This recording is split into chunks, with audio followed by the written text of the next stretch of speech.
Yes. Good evening and welcome to the Wednesday, September 21st meeting of the Falmouth Conservation Commission. Just a couple things before we start. Your cell phones, electronic devices, if you could silence them or turn them off, greatly appreciated.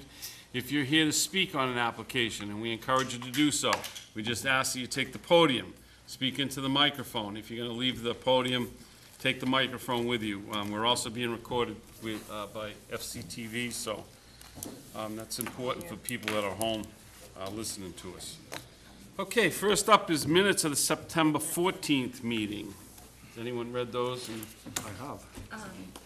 Mr. Chair, I have, but I wasn't there. I've read them, and there are a few minor corrections, a name spelling, a couple things like that, but otherwise fine, I think. Okay. And one clarification. One of the notices was about the breakaway panels. We talked about those hinged ones. Yep. And in here I say this concept doesn't constitute approval by the building department. So what I was really trying to say was that if we accept it, it doesn't give a blanket approval. Oh, I see what you're So saying. I just want to be clear on Building might that. say that, no. Correct. You know, if we agree with the concept, doesn't necessarily mean they're gonna get to do it. So that's Just write it on there. Yeah. scratched. Okay. Motion to accept is discussed. Motion With by correction. Jamie Second. and a second by Mary to accept the September 14th minutes. All those in favor say aye. Aye. All those opposed, no. Abstentions unanimous, so moved.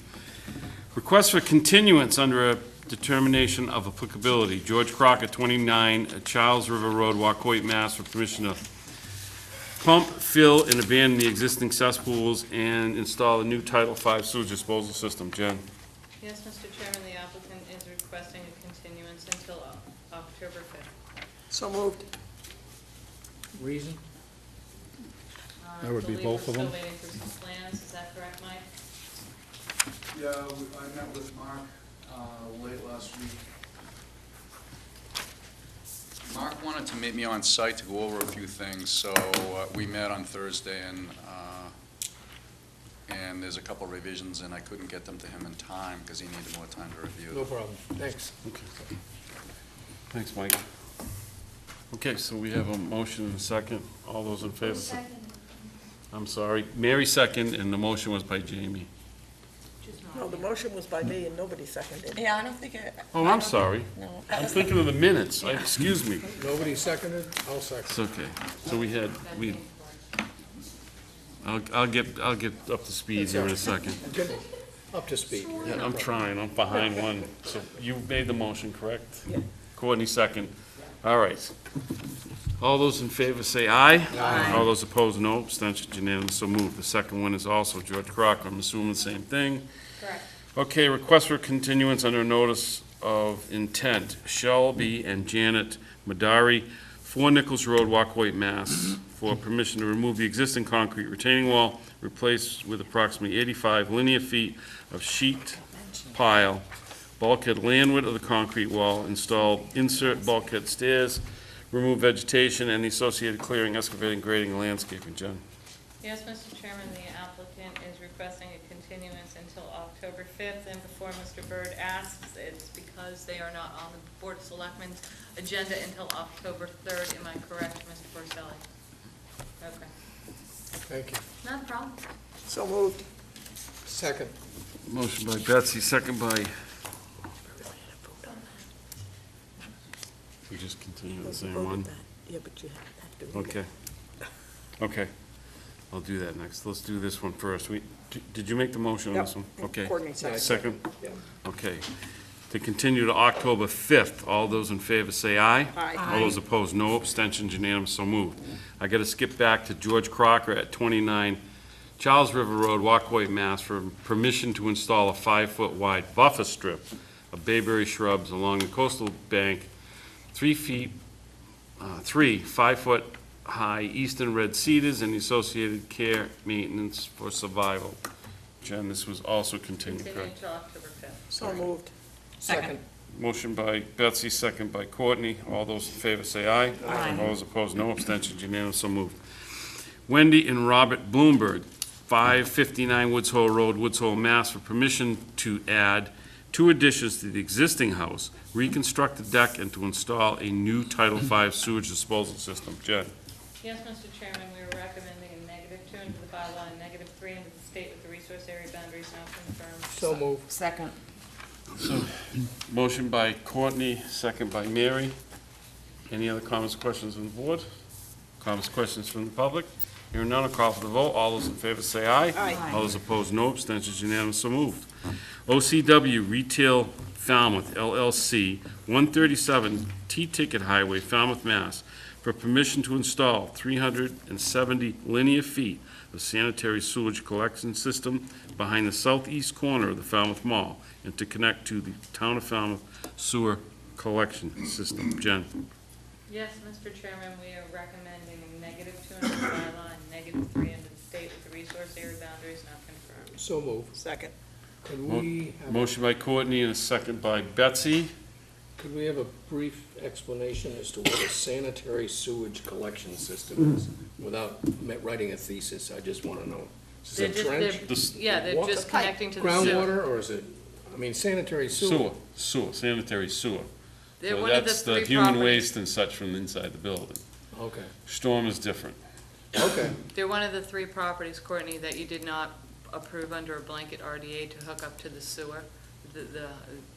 This property and 2 others needed to come and discuss their projects with me. We needed to see where they needed to connect in, because there were wetland issues, so that's Okay, why you're yeah, seeing I this seem to under a remember separate something about RDA. it. Okay, Yeah. fair enough. I just gotta make sure my brain is too. Is this the mall?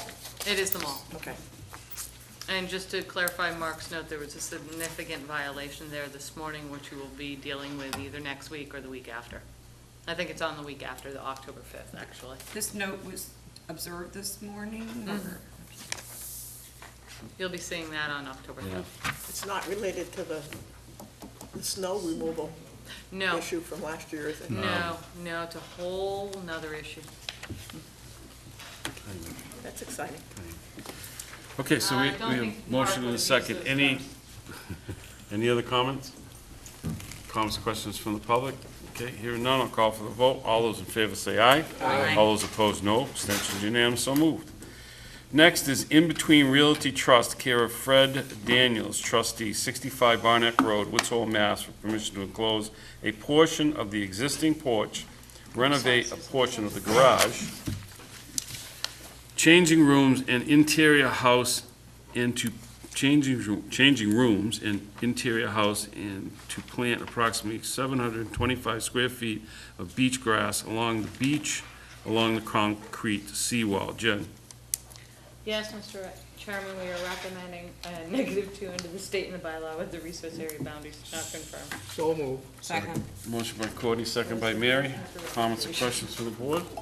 Comments, questions from the public? Tell me what that means, what Oh. you recommend? Oh, it basically means you can go ahead with the project as proposed. Okay. Okay? That's No, my no, fault. I no. should have told you that. Negative means good under an RD. It's not good or bad. Oh, yeah, it is, if you want to do the project. One of the few times we say no means yes. It's like a medicine. Okay, so we're going to call for the vote then. All those in favor say aye. Aye. All those opposed, no. Abstentions unanimous, so moved. Okay, request for a hearing under a notice of intent. All hearings of the Falmouth Conservation Commission are held simultaneously under the authorities of the Massachusetts Wetland Protection Act and the Falmouth Wetlands Bylaw. Although a single decision of the commission is issued, it represents a separate decision under each authority.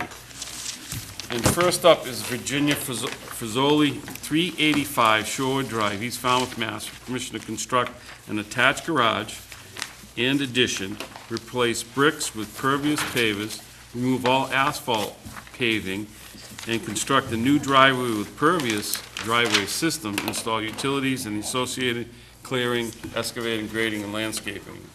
Jen? Thanks, Yes, Tom. Mr. Chairman, I will save any of my comments until after Tom's presentation. Good evening, Tom. There we go. Good evening. For the record, my name is Tom Bunker, with BSS Design. We have Virginia Tanya and Len Frizzoli in the audience, as well as Denise Manoli, who has designed the addition. We prepared this plan for them. I can explain the existing conditions of the resource areas. The property fronts on Great Pond. It's in the Great Harbors section, or neighborhood of Falmouth. There's a fairly wide, 40 to 80 foot wide salt marsh, somewhat degraded with phragmites in a lot of it, fronting on Great Pond, except for a portion in the middle where there is a beach. They have a lawn area between the salt marsh and the house. That entire area, basically up to the house, is in flood zone VE, velocity flood zone, elevation 15.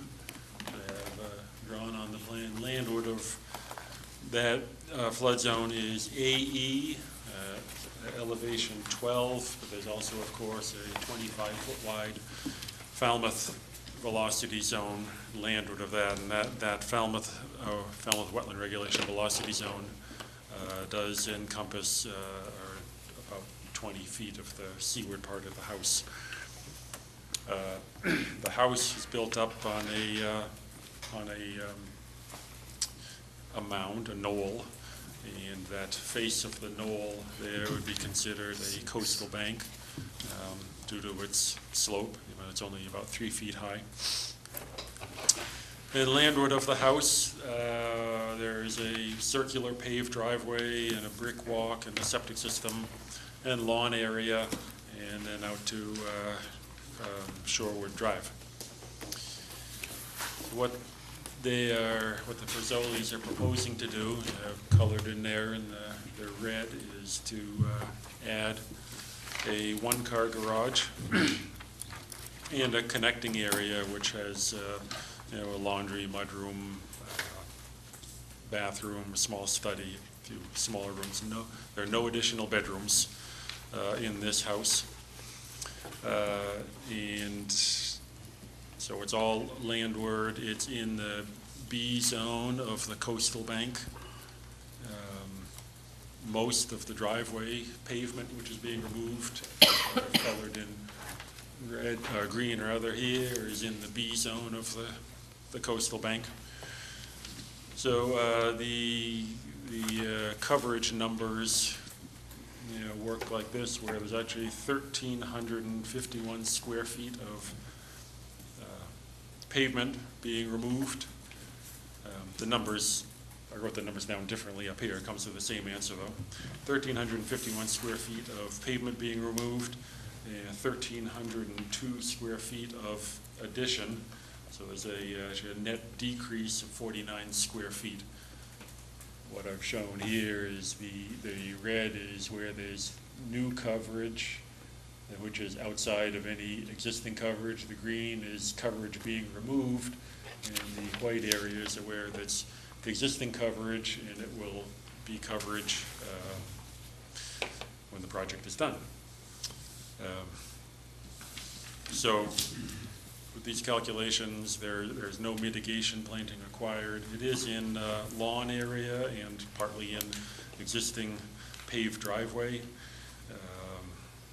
and shrubs are in the house, so there's no native vegetation being damaged or removed. I'll point out that we're not proposing dry wells just because of the nature of the pervious surface, where if we had dry wells would be redundant, or if the water is just going down onto a pervious driveway surface, this gravel pave that we have proposed here, that will take the water in just as well as a dry well would do it. And it's all downhill from the house. It's downhill toward Shoreward Drive, so there's no chance anyway of any runoff or erosion or sediment being carried toward the salt marsh. We do have the leaching pit or leaching field for the septic system is in that area. Is in the area where the driveway will be removed. think when they remove that, we'll have to do it carefully and find the exact limits of it and certainly protect it well while the pervious driveway is being installed. The septic tank is closer up to the house in the lawn area, but that also will be protected from any damage. We have a limit of work shown, which is again all adjacent to and landward of the house, so there will be no chance of any water or contractors straying toward the wetland during this project. That is that's the project described. I'll take any questions. Thanks, Tom. Jen? Mike, Tom, where's your, buffer zone line? Am I just not seeing it? The B zone is out close to Shorewood Drive. Is it on the map? It's on there. Oh, I Where? see it, You see it? I see it. It's, I hate to say it's not labeled, but there's a line that goes It through is that has labeled. B's in it. Oh. It's labeled as B.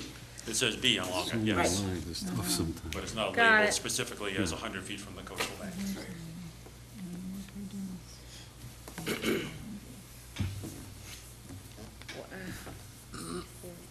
Why is it 100 feet from the coastal bank? Why is the B zone 100 feet from the coastal bank? The B zone, yes. I mean, where's your A zone? That's what I wanted to know. Oh, the A zone, that's up through the house. Where? Oh, there's 100 feet off the marsh. See Where, where the FWR line is?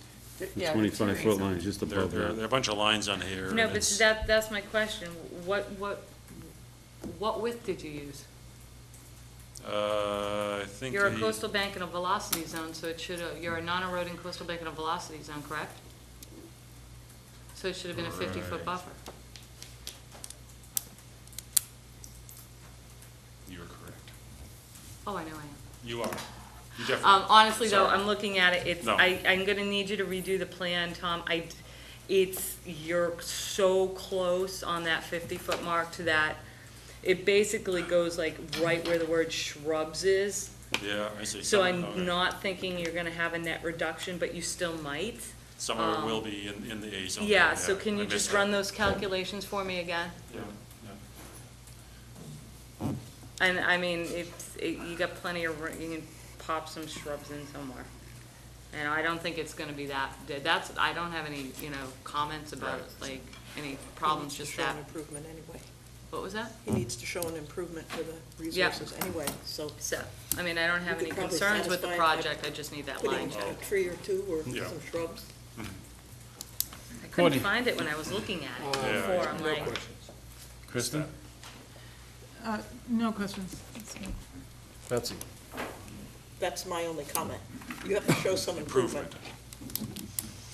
And it may include, X number of square feet of shrub material or a tree or two.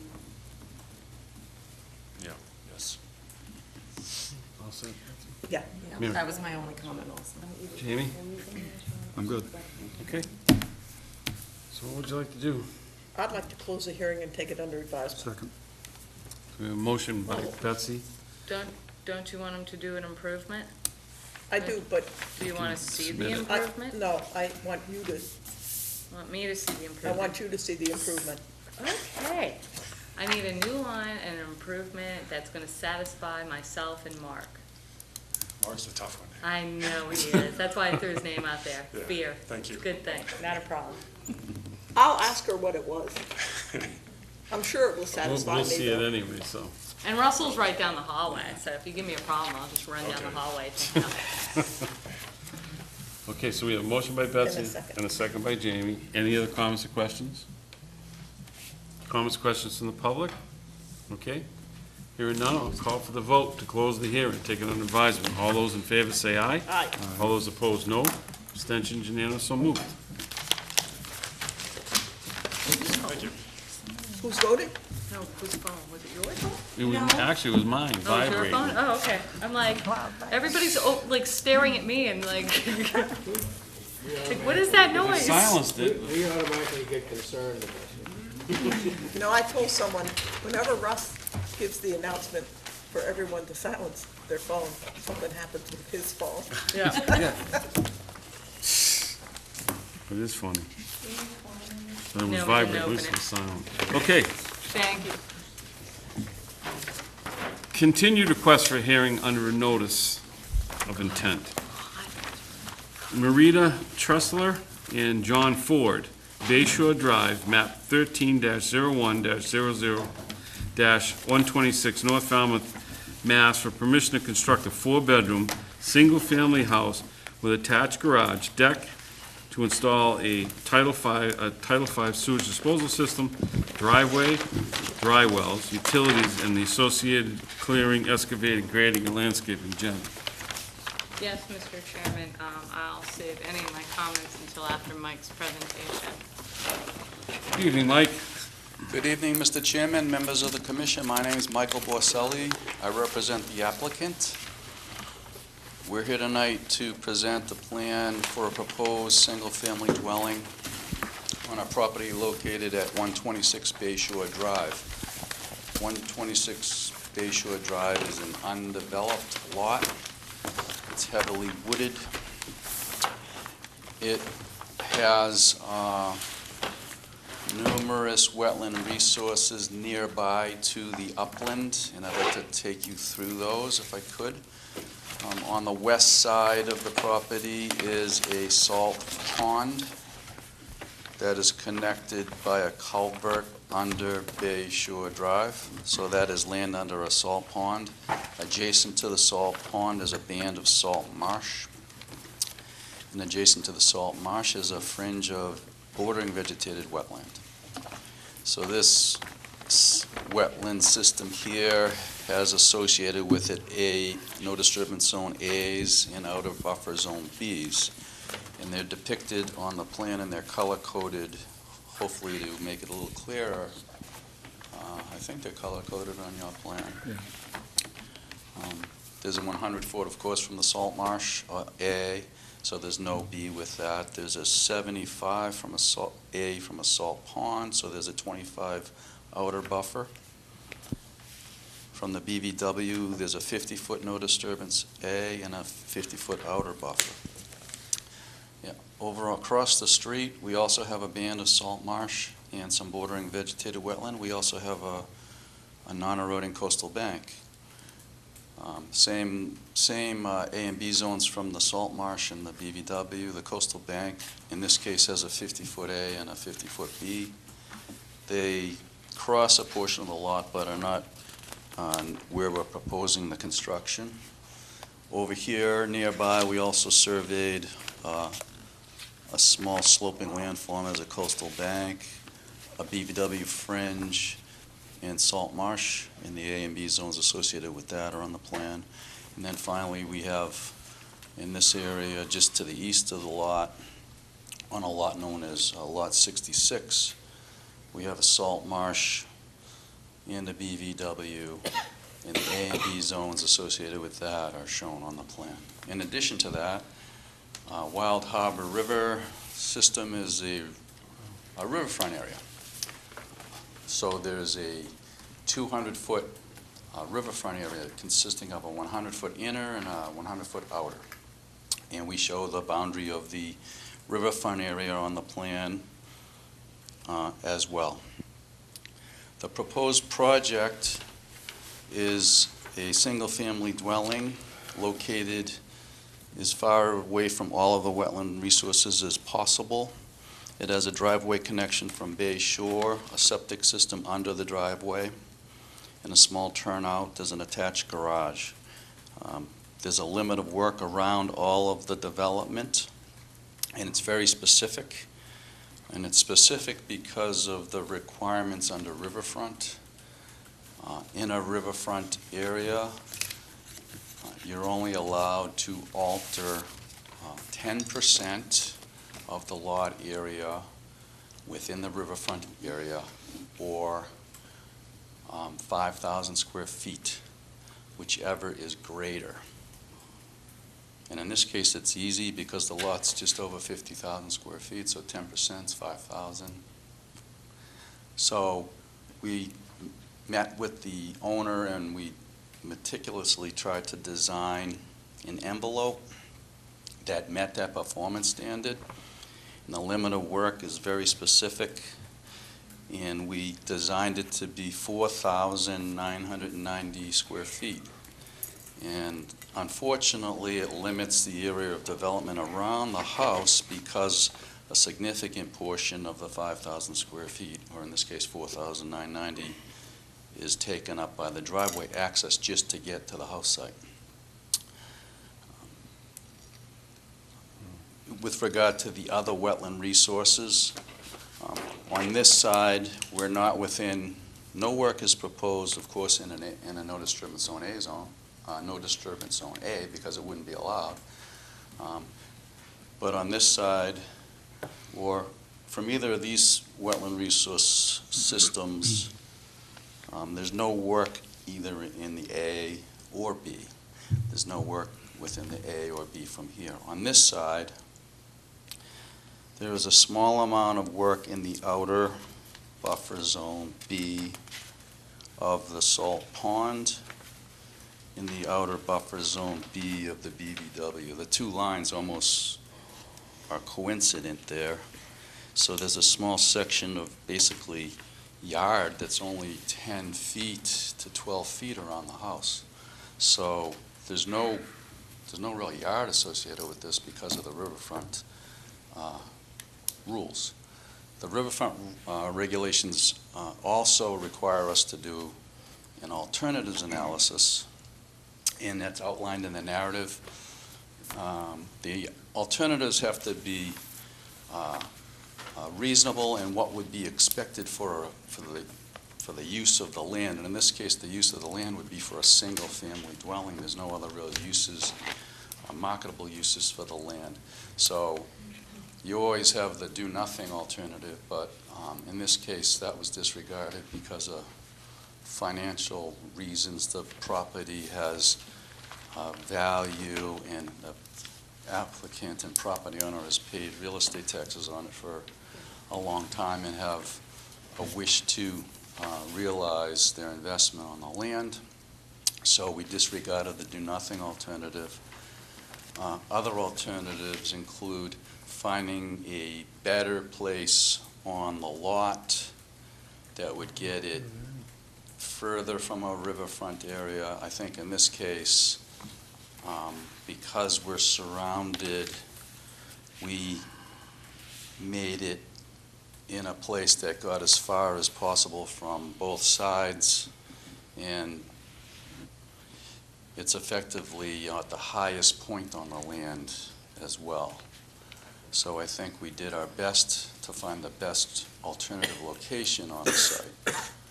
Finally, you could consider a smaller home, but we actually had designs for larger footprints. The neighborhood has a consistently larger home trend, and this is a modest, it's about a 1,200 square foot footprint with an attached garage.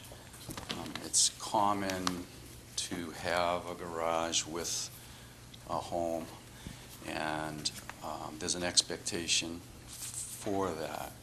I think that given the fact that we're really almost in all cases more than 100 feet from other wetland resources, that any impacts to wetlands is non-existent or very, very limited and temporary.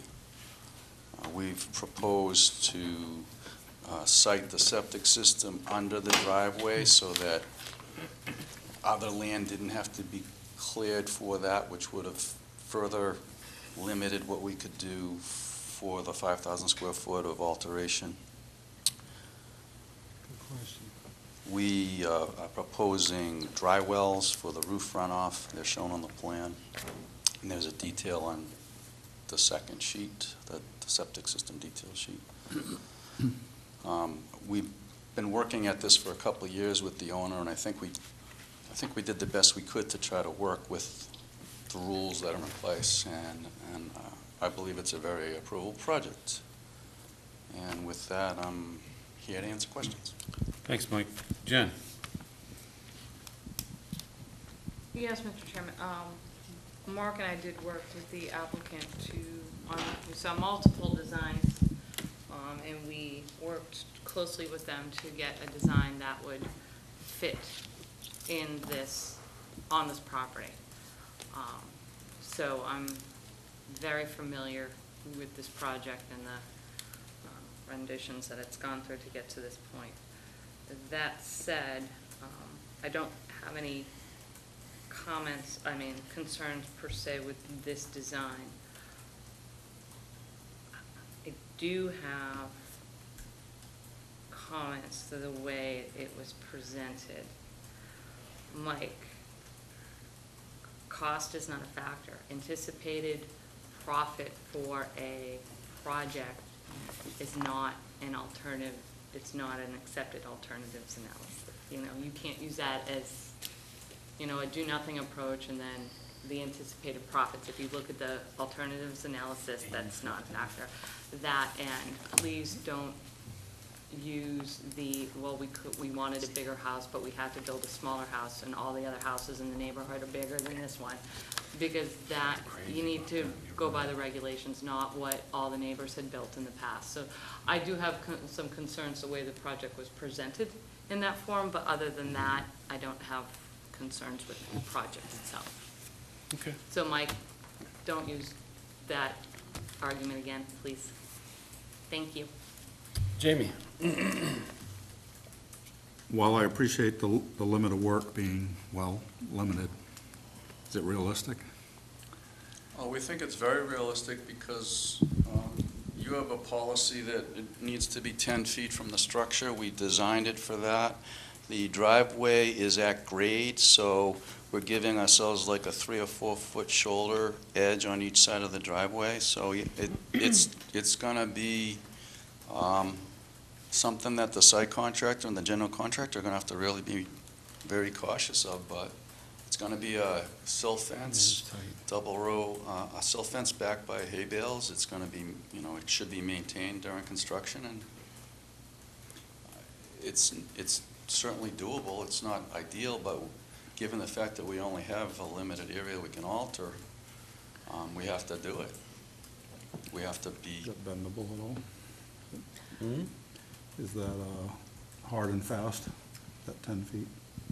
I just don't. I like 10 feet from the building, and the reason I push for a 10-foot limit of work, and again, I'm going to go after poor Mike tonight, but I was really tired of seeing these 2-3 foot limits of work, which is not even the width of my plan being proposed. It's just 10 feet with an overgrade is.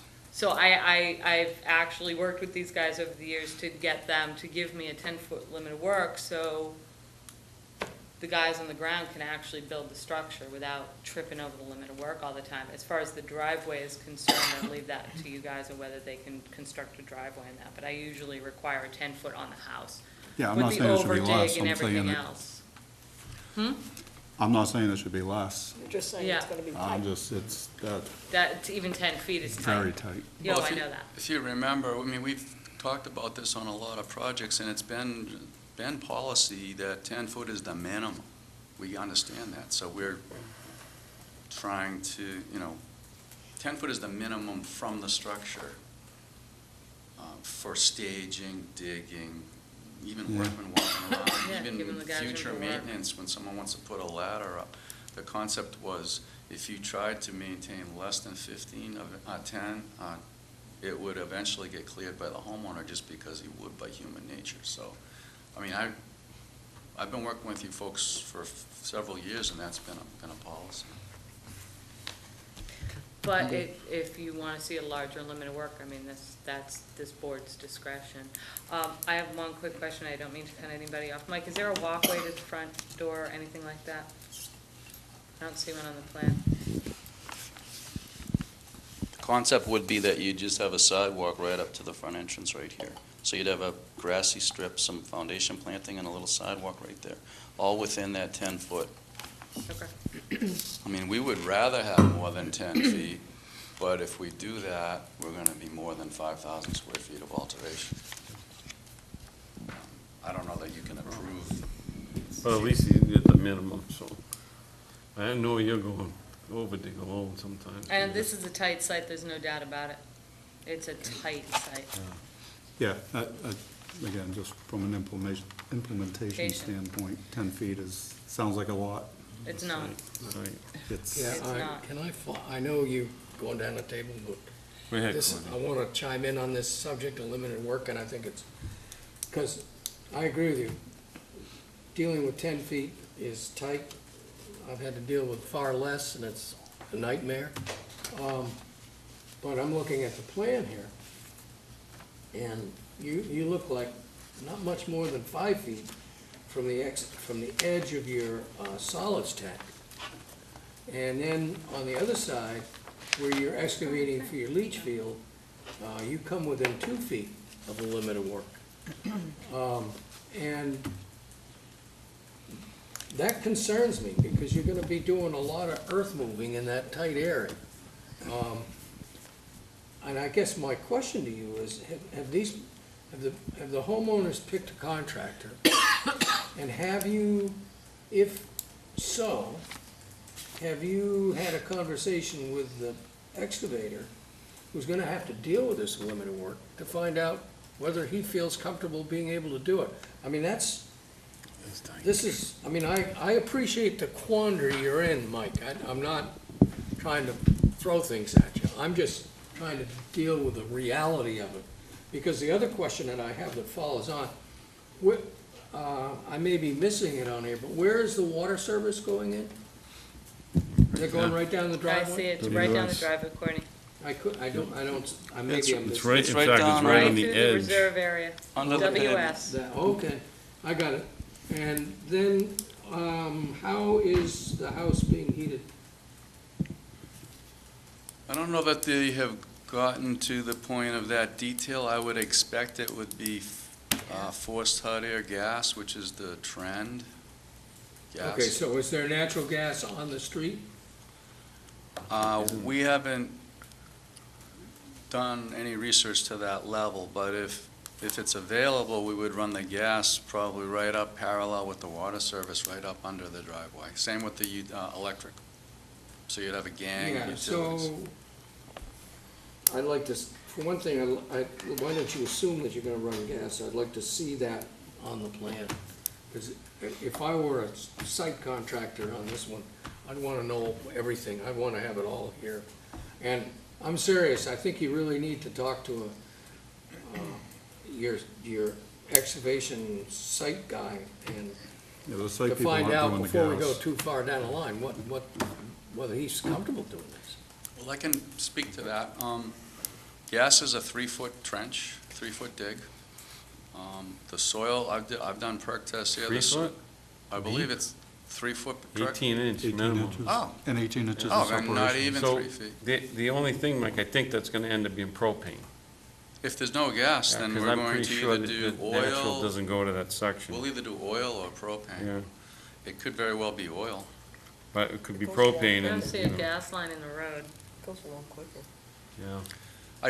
But on Courtney's point about You site have it. management, You have not- a term we learned from previous chairman, Tom Corvo, I did speak to a site contractor about digging in close proximity. The excavation for the leaching field is a 4-foot excavation. Again, the soils are stable enough that they won't slump. It can be managed in that one corner.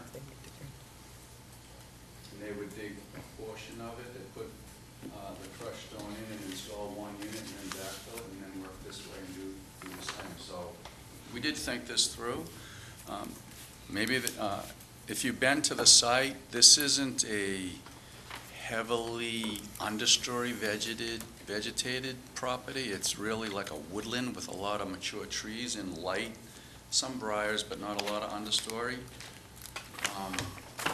So the limit of work, I mean, if you were amenable to it, could be relaxed and then just restored. Yeah, it's- I mean, I didn't want to push too far on that, but if we were able to show a temporary alteration that would then be restored back on the fringes to give us a little bit more room. If not, the only alternative is to, if you want more than a 10-foot separation, and we can't go further from the house has to get even smaller than that. And that's a pretty modest footprint. So, I mean, if you were open to that, we could show a 5-foot parallel temporary limit of work that then got restored with, recommended vegetation by Mark and Jen, maybe viburnum, some. Is this, I'm sorry, is this a 2-story house? It's a 1.5, planned to be a 1.5, like a Cape style. I mean, I know 10 foot is tight, but I mean, I see that as doable. I guess, from my own perspective, the only place I see you, if it's allowable, and I'm gonna defer to Jen on that, because I'm not sure what the riverfront regulations are with respect to a temporary disturbance. I hear you. Personally, I think that's a great idea, but if it doesn't meet the regulations, we can't approve it. Well, it does meet the regulations. In fact, you folks issued an order of conditions allowing that on BB Acres Road. You allowed us to alter 5,750. Against staff's recommendation. And against the recommendation of some of the people on the board. Oh, okay. I just remember, I'm just I refreshing. remember that I knew you were note gonna bring also. that one. I don't up. remember the opposition, Well, because I probably didn't that's want to why remember it. You didn't want to hear it. That's why I was couching my comments. in But on that one, we didn't have a temporary that we then restored. We just asked You for. want that, Courtney? Yeah, I mean, the only place I would even consider is right where you're excavating for the solids tank and that one little corner of the leach field. Other than that, I wouldn't approve. And that would probably be, less than, it would probably be 500 additional temporary. I don't know square feet. whether that fits under the interpretation of regulations, and it doesn't fit, no matter what I think, doesn't matter. Well, I defer, I'm willing to listen. I think this project can be built as is, but if it were allowed, we could give ourselves a little bit of extra room in these little corners right here, in the slightly additional room here. And then there's probably nothing there in reality other than bullbriar. How's that, Courtney? I'm all set. Thank you. Mary? I haven't looked at the state regs on this since I reviewed this thing about whatever it was, a week and a half ago, so I can't recall what they say, if they make any distinction about a temporary disturbance, but that strikes me as, an obvious way to go. There may be a problem in that these are not our regulations, so interpreting the state regulations is a little more questionable.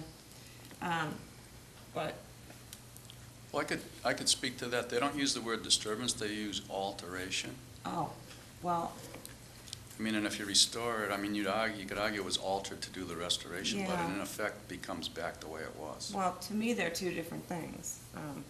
So that's the way I see it. And I don't have any other questions. I think I agree, the limit of work is a problem. But I think that you all did a good job on the project, designing the project. Thanks, Mary. Betsy? I'm going to start out with my positive comments. My Which are positive- much more than the negatives, right? Well, I have some negative comments, but my positive comment is, as you know, I really like the approach of developing a window of, I can't work here, I can't work here, so here's a building envelope. Second thing is, if you're going to be driving, if it turns out you might need fuel trucks, et cetera, you're going to need H20 for the, Yeah, it is H20. okay. And I'm totally opposed to giving you a temporary relaxation. This is the whole issue of the waterfront. Riverfront is very explicit that it's 5,000 feet, 5,000 square feet, or 10%. 10% of the lot, riverfront area of Right, the lot whichever is greater. is greater. So the maximum would be 5,000. And we've already seen on other projects where people want it make it a little bit bigger than this, and I think it's important that it's clear that this is what it is. It's 5,000 square feet. And the other thing about the limit of work, you're right, it is a nice mature woodland there. So I would recommend that to either side, to the outside of the limit of work, where there are potential of trees to get knocked down, that those be especially flagged, that there be some, I don't know what you use, orange marking. Snow fence or something.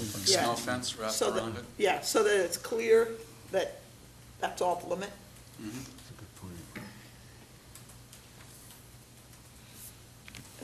And that's all. I mean, I think it's a doable project. I wasn't too I'm negative. impressed.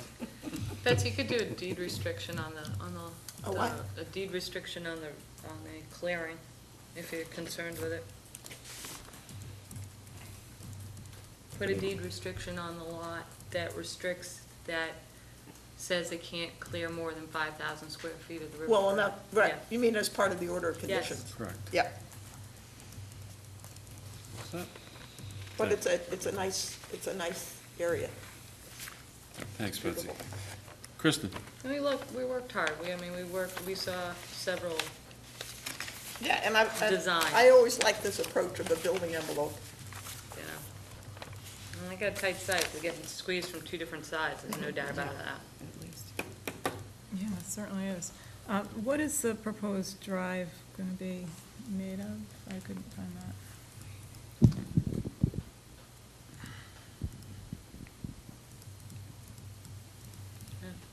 The material? It's strategically undefined, but I think they would like to have pavement up near the garage, and then I believe the subdivision covenants would require a paved apron, but the in-between could be crushed stone.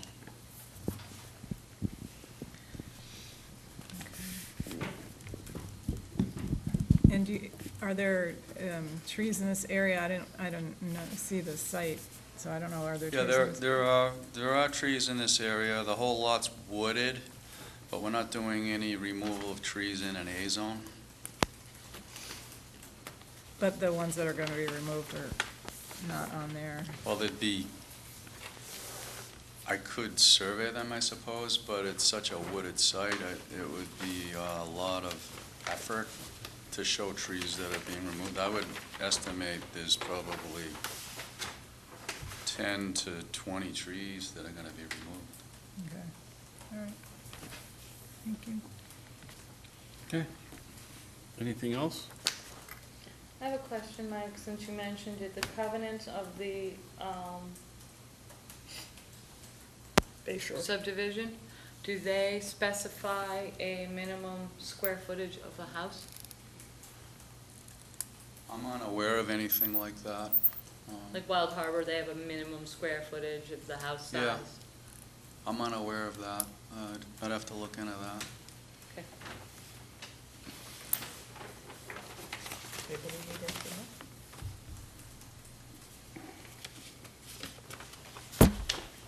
What's that, Jim? Yeah, I mean, best I could with the tight site. I mean, if you're concerned about the limit of work, we could always do a couple of things. You know, condition no further encroachment, do a deed restriction. We can meet out there with the contractors prior to the construction and just Ask for a say, construction sequence. yeah, construction sequence, and say, we have to be on site, and they cannot violate that limit of work. And if they can't do it, well, then they'll have to come back and amend the permit and figure out how they can do it. Courtney? One of the things that we have conditioned in the past in tight limits of work, and the one that I'm most concerned about, quite honestly, is where they're digging for the solids tank. I mean, this only gives you 5 feet from the edge of the tank to the edge of the, that's tight, because you're going down 4 or 5 feet. But in there, you could condition it that you put temporary sheet piling or something in there that would hold it. I mean, we've conditioned that in the past. Yeah. You have. I also think if I really work at it, I can move that tank further away. I could probably turn it 90, degrees and shift Right. it between the end of the field and the edge of the garage and still maintain the 10-foot setback from the house, and then everything would be a little bit more compact. And then that side over here where you're concerned about the solids tank excavation would be, That's dead smack under the driveway and would probably end up at 10 feet from the limit of work, so I could do that. Well, I think either way, as long as the end product is that it works when you're all done installing it. And that's the most important thing. And the other part of it is I would agree with the suggestion that we have a construction sequence and methodology statement. Because it strikes me that what you're gonna do there is do all the foundation work and, the excavation for the foundation and pouring and backfill and all that. You do that first before you started in on your septic. You'd almost do that in the latter stages of the project. I'd like this construction sequence to be from the actual contractor that's doing the work and not just something that's slapped into the file. We see that a lot Yeah. where to get a project approved, you get a methodology, and then I have a completely different contractor out there doing the work, and I can actually, No, there has to be a methodology That's a good point, from the too. person, from the contractor before the work begins. Prior to the start of work. yeah. I don't want one just slapped in the file. I want the actual contractor that's doing the work to provide that sink-beds to me. I'm gonna make a motion to close the hearing and take it under advisement. Second. Mike, can you move that tank? Hang on a second. Sir. Hang on. We have- You got something to say? Yes, he does. Okay, hang on. We take a motion on the floor, and then we'll take you, okay? We'll take your comments. So we got a motion by Betsy and a second by Mary. Any other comments or questions from the? I just want to know, Mike, are you going to look at that tank and shift it around? Yeah, I can do that if it warrants a continuance, that'd be a I don't shame. think it'll warrant a continuance. You're still working within that same footprint, but I want you to play with that tank. Oh, yeah, I can do that. Okay. For sure. And you're gonna note on here where the electric is going, and I think it would be useful before we issue an order of conditions that the plan that we have shows what type of, whether you're gonna have propane or oil, or what are you gonna, all of those utilities are known, so that we're not wondering about having to dig holes in it. Understood. I get that. I mean, I mean, Spot on. Courtney, for they can example, tell if you, you're they gonna can, do propane, you're gonna have a buried tank, and where will it be? Understood. Okay, anything else from the board? Good point, Courtney. Any other comments from the public? Come on to the podium, sir, and just give your name for the record.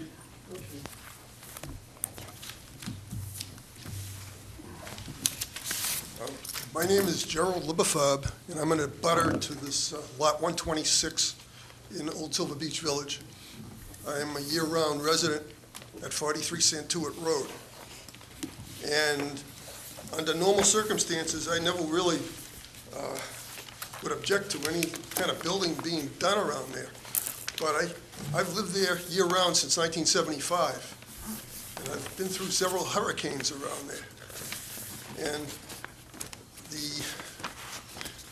I saw some stakes go in a couple of days ago, and they're kind of near my lot.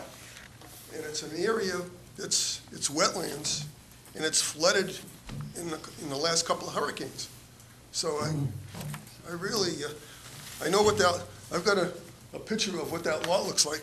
It's supposedly a buildable lot, buildable land, and this contractor didn't state how many feet above sea level he's gonna start building this house. Is this house gonna have a basement in it? Is it gonna be on stilts? Is it gonna be, this is a really sensitive area. It's heavily wooded. It's almost like a wildlife refuge in there. There's turkeys that run through there. There's coyotes that run through there. There's foxes that run through there. There's possums and raccoons and skunks that live in there. And this is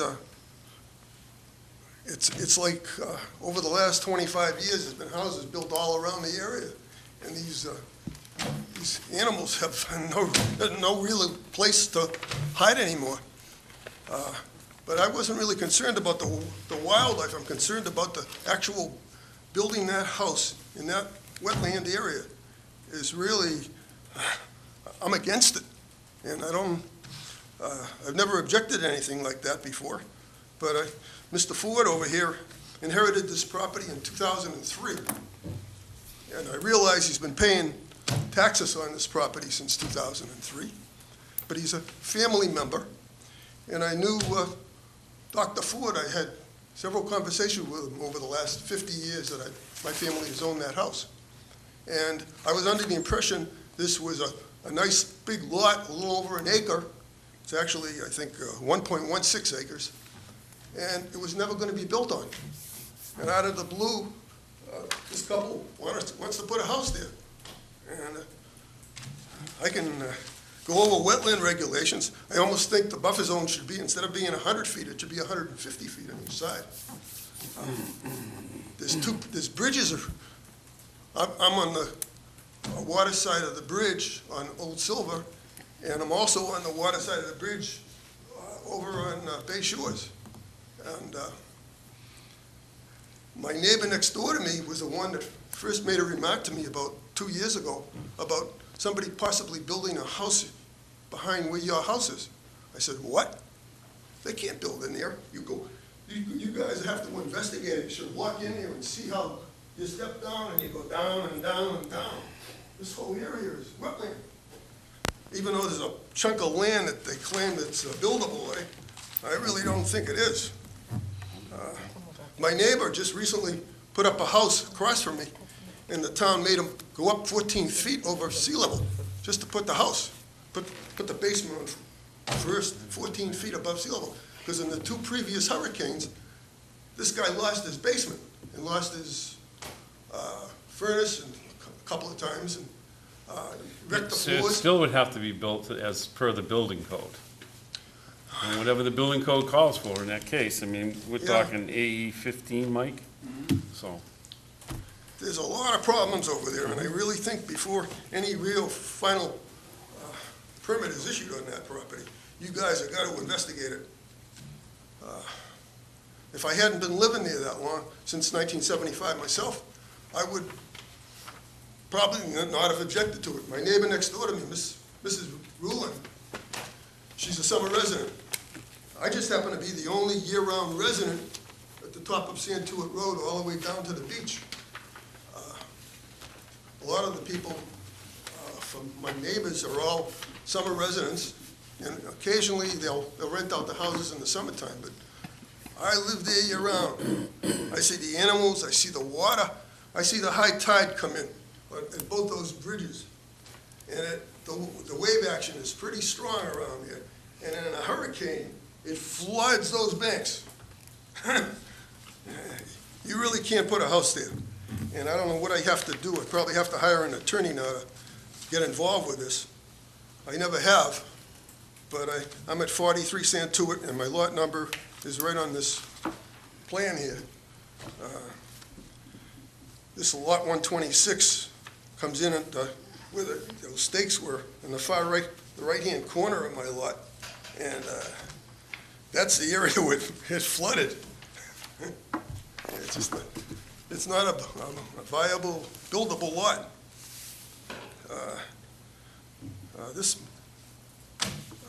I'd like to discuss these wetland regulations too, because I was just started to read about building in an area where you're displacing wildlife. And they claim that they haven't cut down trees. Trees have already been cut down around there. These are trees that were like 70, 75, 80 feet high. And it's been deforested already.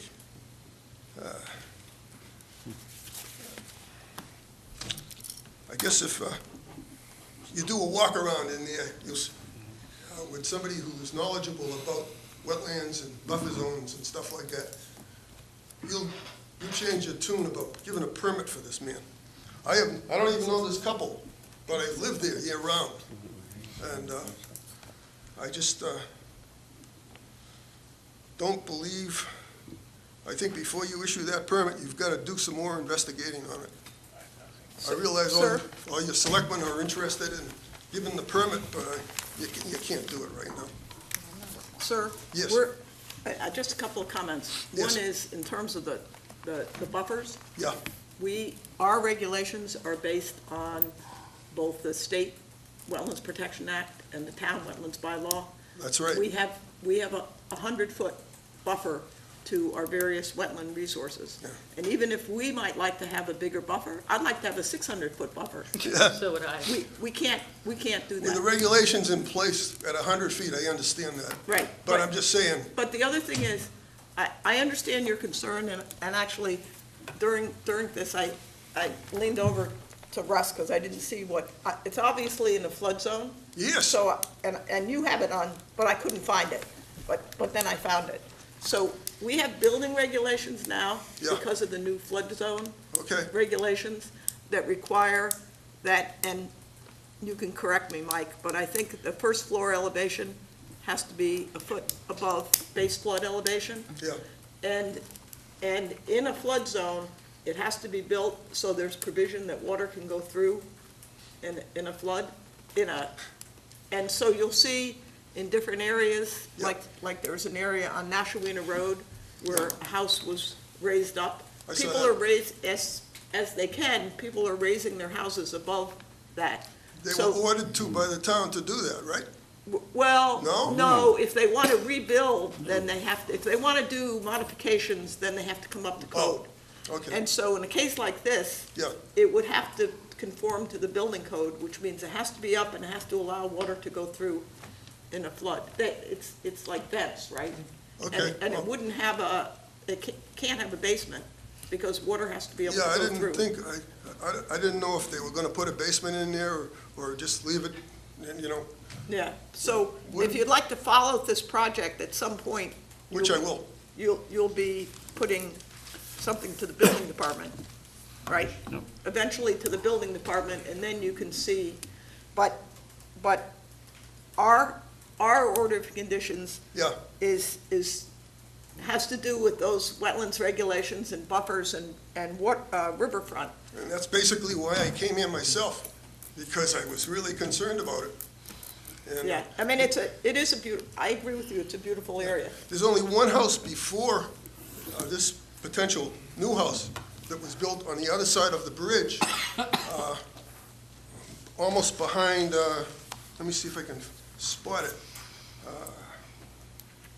I'm gonna, okay. In Old Silver Beach, there's lot 35 at the river, or the inlet, the wetland inlet over there.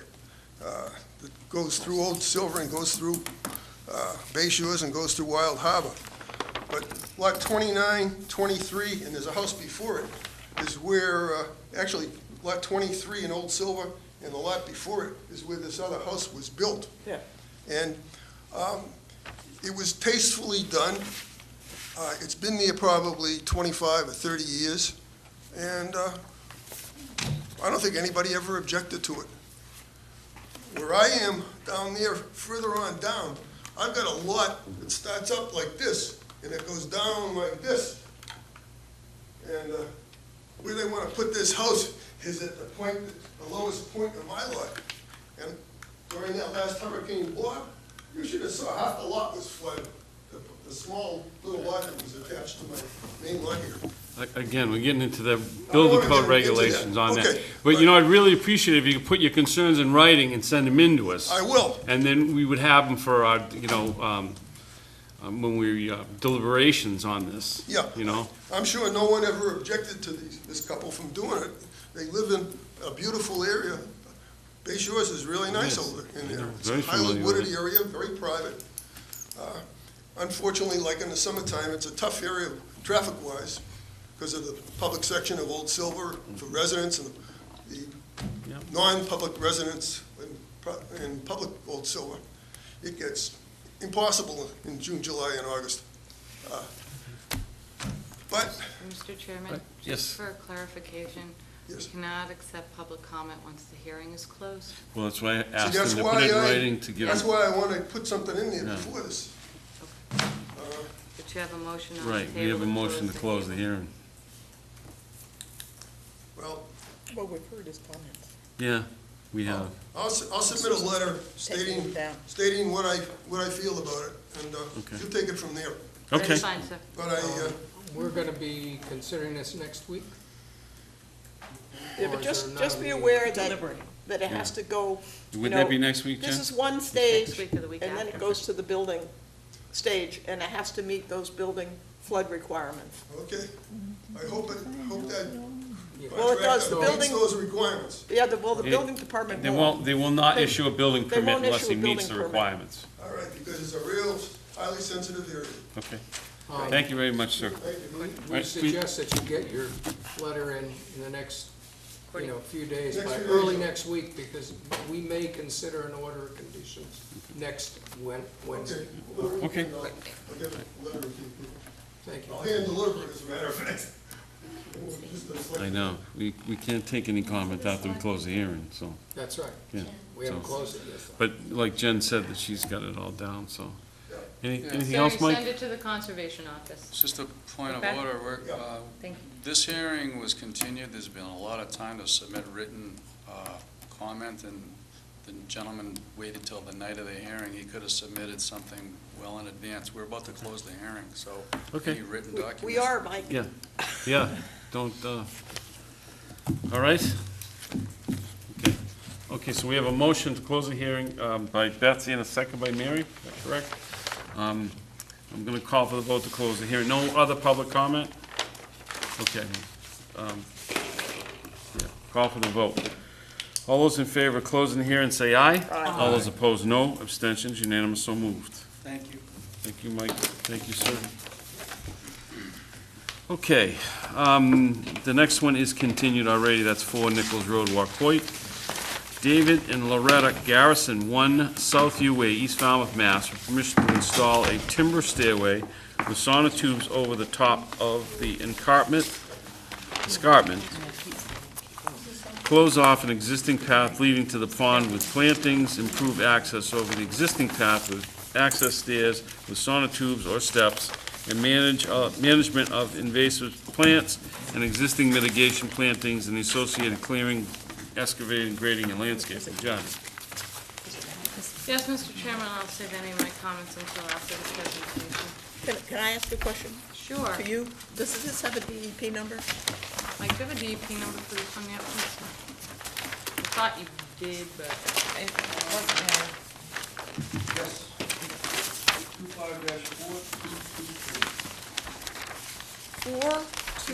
42223. Just think, when I started, it was in the thousands.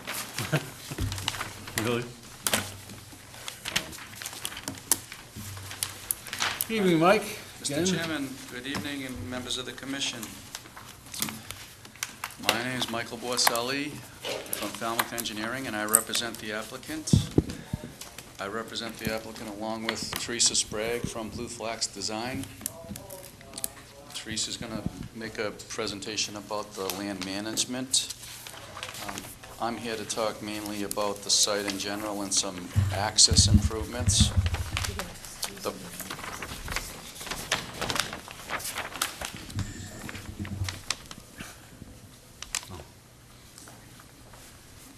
Thanks, man.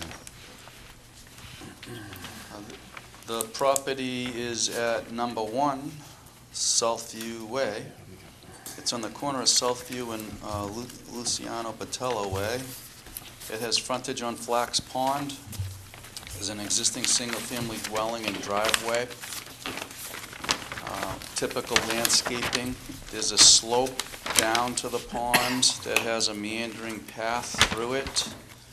The pond itself is land under a water body. Adjacent to that is the bank of an inland bank. And adjacent to that is a bordering vegetated wetland fringe. That's been updated and shown on the plan. As always, we've provided you with data sheets as required. We're also surrounded on both sides by developed lots. There's woodland between the house and the pond. So the plan, or the application proposes to improve the access over the path and to the pond. I don't know if anyone has been to the site, but the meandering path has varying degrees of slope. Right off the deck, it's very flat, but there's a little escarpment where there's a section that's very steep. The Garrisons recently acquired the property as a retirement home, and it can be a challenge to walk down the steep slope right in this section.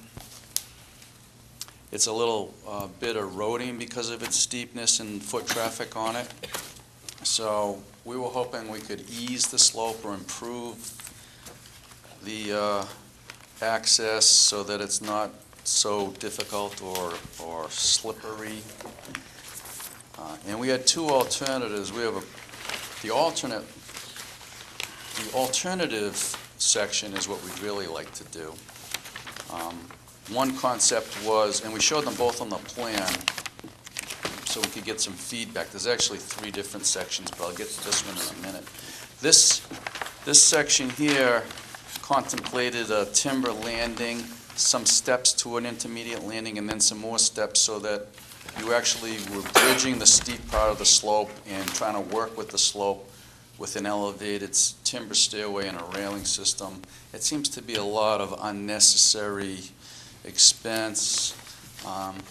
We'd rather, if possible, put some timber or stone granite slabs into the slope with some crushed stone landings in between, no elaborate timbers, no excavation for sonotubes, no railing system, and just work with the slope to make it a little bit easier to get down. Once you get beyond this point, it flattens back out. So we were hoping to get some feedback on which you'd prefer. We'd prefer the alternative. When you get to the bottom, nearby to the pond, there's a path that darts off to the right. It actually sneaks off the lot because it's deceiving. You would have a difficult time knowing where your property lines because it's pie-shaped, it's fully wooded, it slopes. So until we staked these lot lines for the owner, they were shocked when they saw where the lot lines were. They didn't expect them to be as far away as they were. In any event, they learned from the survey that the path wasn't in the best location, so they want to abandon that path, block it off with plantings on their land. And it's very steep. There's a very abrupt escarpment at the bottom that slopes down to a little rocky beach. And to make use of the property and gain access to the pond, they were hoping that they could put a small set of stairs down to the beach. You've seen the typical little landing and some stairs down to the beach. There are several others on the pond. In fact, a couple houses nearby, you approved actually a dock out into the pond. You know, like a swim platform for canoes and kayaks and things. So this would not be a dock, but it would allow them to walk down safely without eroding the bank down to the beach. So that detail's here. And that sums up my contribution. Teresa's going to talk about how to manage this woodland and enhance this native buffer that exists on the property. I'll turn it over to Teresa.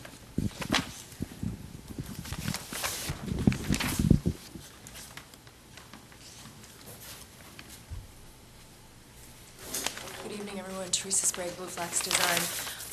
The Garrisons contacted me early last spring in April or May to discuss mainly vegetation management. As you probably know from reviewing the file, there was previously, I believe, an enforcement issue with the previous owner. Some additional clearing had been done that was not approved. The former owner was required to then plant a significant amount of mitigation planting.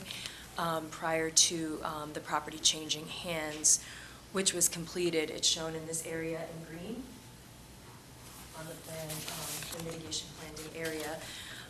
The plants that were required to be planted were a mix of winterberry holly, summer sweet or sweet pepper bush, and arrowwood viburnum, and I believe some high bush blueberry and bayberry, which has all been planted and is in excellent health. The concern that the Garrisons approached me with is they have a walkout area underneath the existing deck. And when they asked me about the possibility of opening that up just to allow some air circulation, I went and met with Jennifer and shared this photo, which I'll be happy to pass around. And it shows the mitigation planting and the patio, and the mitigation planting here. So basically, the shrubs that were put in at about 3-gallon size, and this picture was taken in May, so everything hadn't quite leafed out yet. But knowing that over time, with the shrubs that were planted, the arrowwood viburnum, the winterberry holly, they would get to be about 10 to 15 feet tall. It would basically create a wall right at the walkout that would impede air circulation as well as their own access and circulation. So I met with Jen and we discussed the possibility of removing some of these larger shrubs from this area and planting lower shrubs just in front of the walkout in order for them to have a little bit of space, so they literally didn't have a wall of shrubs as soon as they walked to the edge of their patio. And that seemed to be a reasonable thing to do. The request at the time was that we file a notice of intent, which was completely understood given the fact that the mitigation plantings were there because of a violation. So in working with the Garrisons and knowing that we were going to be filing a notice of intent to remove basically a 380 square foot area of this mitigation planting and dispersing that throughout the rest of the property. So not removing it and taking it away, but moving it into areas where we could possibly revegetate, including this area that's shown here.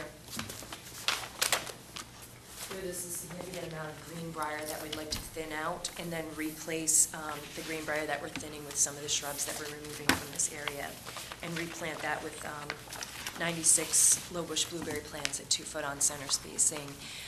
Knowing that we were filing a notice of intent, they felt that at this time, this would be a good time to then deal with some of the path issues they were having that Mike described. Also, when the survey was done and they realized that the existing path that leads to the water is actually not on their property, it seemed that this was the appropriate time to actually put the access to the water onto their property. So there is an existing footpath. If you've walked down there, you've seen that it's very quickly growing in. It's a thick area of beautiful summer sweet sassafras. It is becoming overwhelmed by greenbrier, so we'd like to manage that out, but let the remaining existing native vegetation stay in its current state, with the exception of just maintaining the path, continuing to maintain the path at 4 feet wide. There's a little footpath that runs north along the edge of the property that's also very quickly becoming overgrown, so we'd just like to continue to maintain that, and then that would become their access to the water, so that the path that's currently leading off property would be abandoned and revegetated. So we would be proposing to remove some of the shrubs that are kind of come out of that 383 square foot area into that pathway, and then in addition to that, plant Amelanchier as well. In the area where the path is proposed, there is some vegetation that would have to be removed. There's also some dead trees in this area, and I'll pass these out for the file that would be proposed, and this is approximately the area where the new path would come out to the pond. In addition, the last final thing, there's one large rhododendron right along the northern property boundary. I'm not quite sure why, but the property owners asked if we could remove that rhododendron and then again move some of those native shrubs so that they'd fill up this area in here within the buffer zone. So we're proposing that as well. So I'm happy to answer any questions about vegetation management. Oh, I apologize, there's one other thing.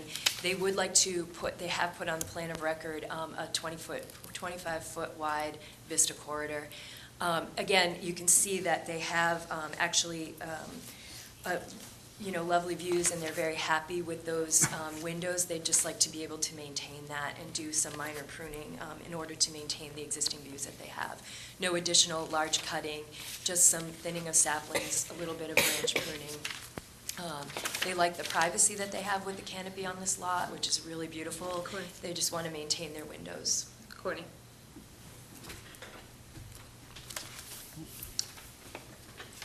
How's that, Teresa? So you're all set? Yeah. Jen? And Teresa came to me a while ago and talked about this. The concern the staff had was the patio itself wasn't permitted, so we allowed that to remain with the installation of the shrubs. But I understand the concept and the desire, and if they have a wall of shrubs, it's just gonna get cut down. So I don't have too much heartburn with transplanting the plants to another area and putting more lower stuff there for them to be able to enjoy their space and not feel hindered by it. I think that's the word I'm looking for. So I don't have too much heartburn with that. The vista window, they have a pretty spectacular view of Flax Pond, so I would kind of be concerned with the removal of any additional saplings in that area. They do. But we can discuss that out in the field. I think that would be an excellent idea. I know there's some sassafras beginning to come in, Yep. and there might be an opportunity to thin that a little bit, but you're right, they're extremely pleased with their, with the vistas. They would just like to be able to maintain it. The rhododendron, I don't really care about. Okay. Okay. Don't care about that at all.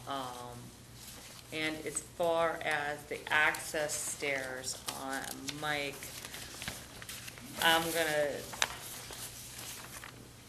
leave it to probably Jamie, Russ, and Courtney to tell me which one is gonna cause less disruption. I said to you, Jamie. Because I know, I understand the desire to have the alternatives, but is that going to cause more disruption along the bank than just putting in the sonotubes and building the wooden?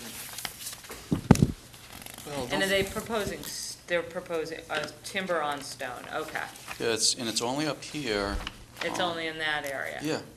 Yeah, And then the walkway down is gonna go down, okay. and this is timber, yeah. So Okay. what was the preferred method, Mike? Just setting some sleepers in the slope, you know. either That's the one they timber- prefer? Yeah, And that's instead of the lower one? it's instead of this. Yeah. Yeah.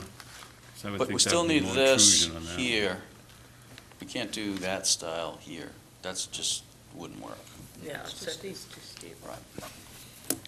Teresa, thank you for sending those monitoring reports, so just keep up, have the property owners keep up with those. Yes.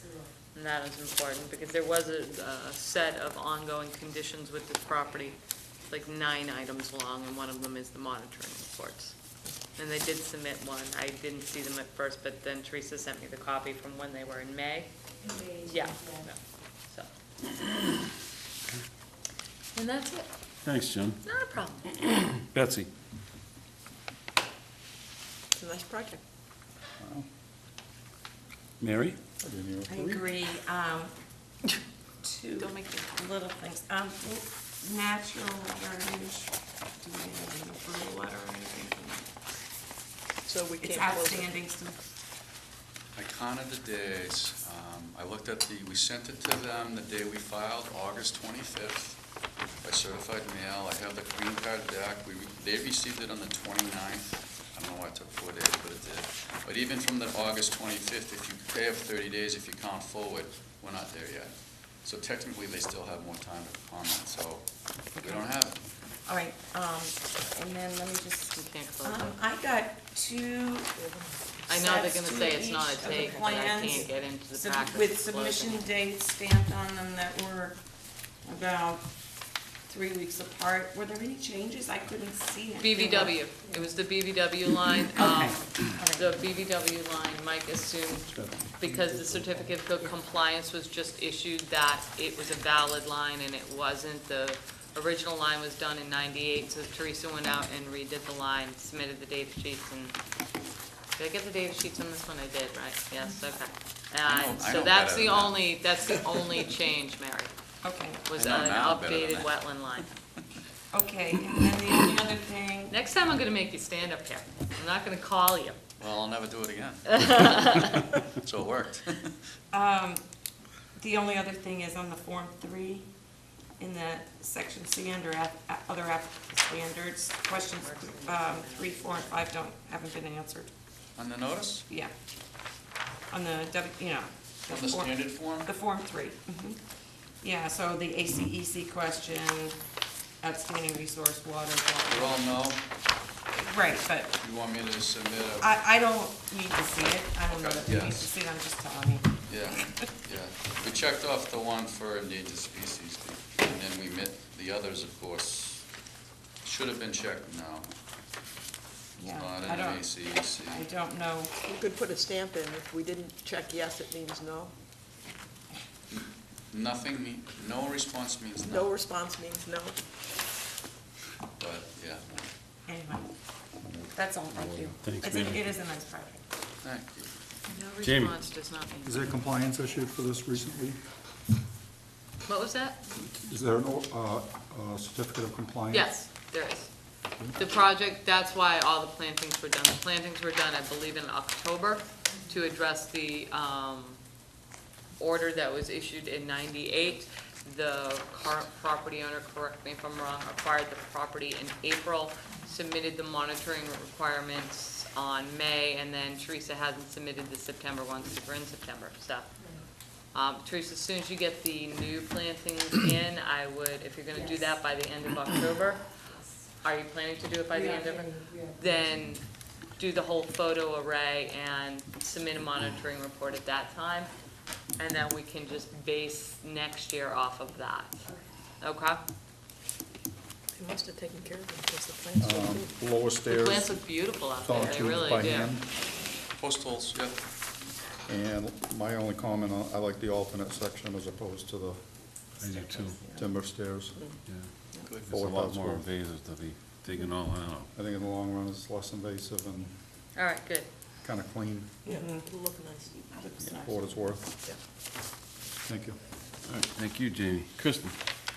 Jen, you had said that no further vista window, but I thought there was something about taking down other trees that are dead, and, I don't know what that, Did you submit those photos to, I actually have them here, I'll turn Oh, them in. okay. No, just what will be removed in, just for where this dead tree is for the stair access to Oh, the just for water, the for the stair new access. access. So no large tree removal at all. The vista pruning that's proposed is, all fits exactly within the wetlands regs, and meaning that if shrubs were to get taller than 5 feet, they'd like to prune them at, not on a slope, to do some thinning and some maybe thinning of saplings, but we can certainly meet with staff. There's not a major concern about vistas at this time, so they just want to be able to have a vista window or a vista corridor on a plan of record, so if in the future they need to come back, they don't have to repeat the process, they can come back and either do it through an RDA or an AR, or however. and you're okay with transplanting the plants that are already existing? I mean, they're established, but they can be transplanted. I mean, they were planted in, they're about a year old. I mean, it's doable. It's about a year old? Yeah, Okay. they were put in last October. All those pictures, the little yellow ones, that was last October. Make sure, Mary or Betsy, that they get in the file. They're in already. Yeah, so I mean, the buffer is thick, it's natural, it's functioning, but I do understand the desire of having that patio right there, which is, I'm gonna go to my 2-foot limit at work, Mike, because you're the only one here tonight, so I get to pick on you tonight.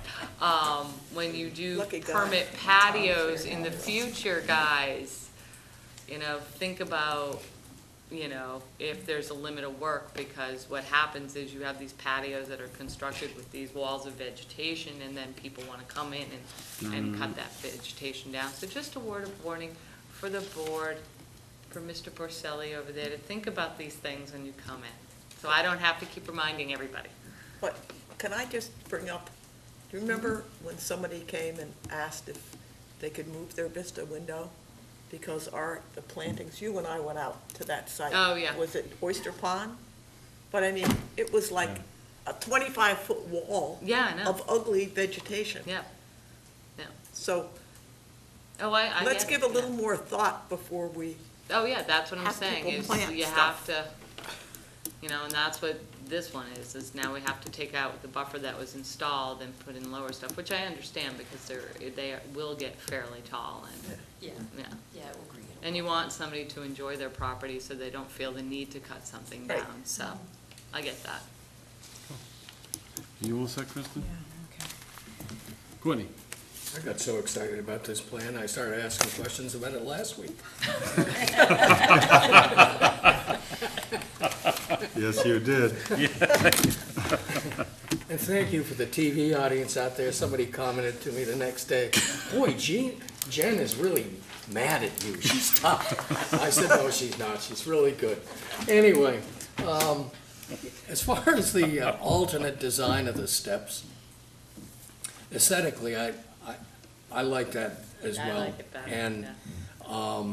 the only issue I have, and it all is how that is constructed. The only issue I have is that these things can tend on a slope like this, not the steps themselves, but on the sides, To to erode out. Yes.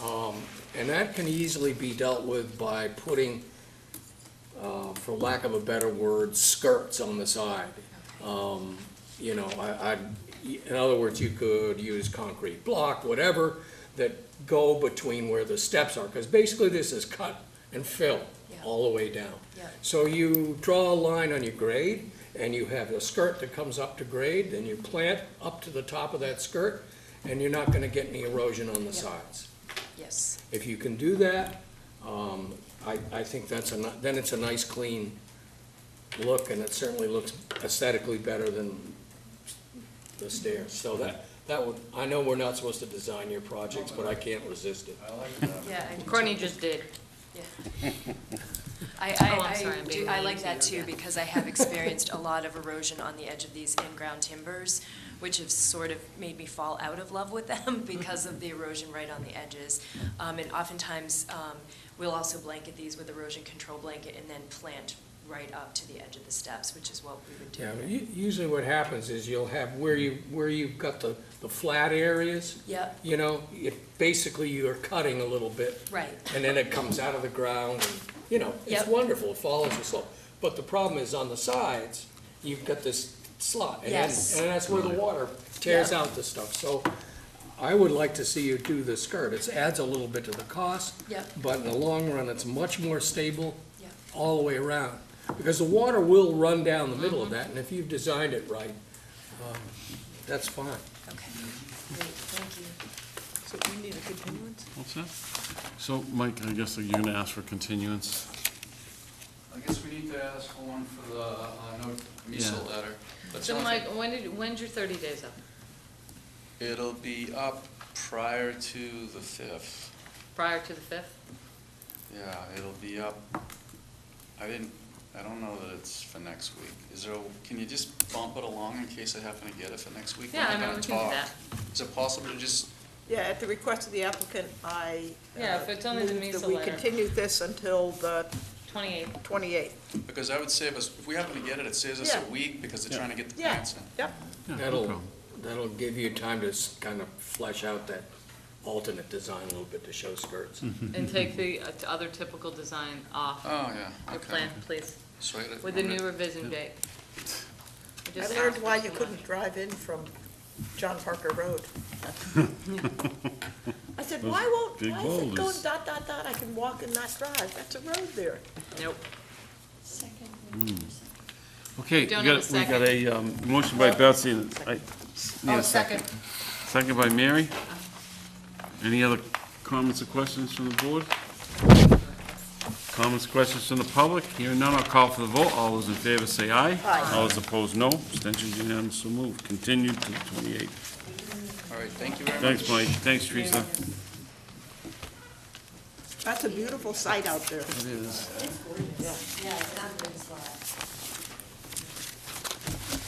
All right, vote order of conditions, 199 Surf Drive.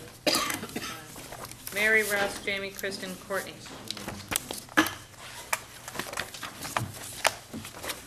All right, this is the raise and rebuild, RAZE, correct? Yes, in, I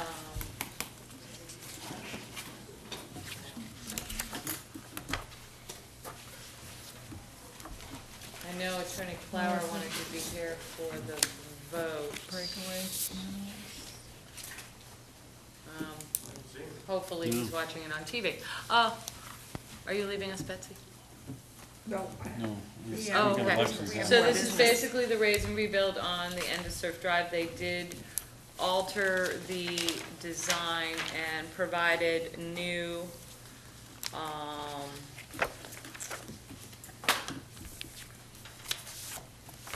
new architecturals with a greatly reduced enclosed lower portion with the breakaway panels. So now that it's only enclosing the garage part and the elevator part.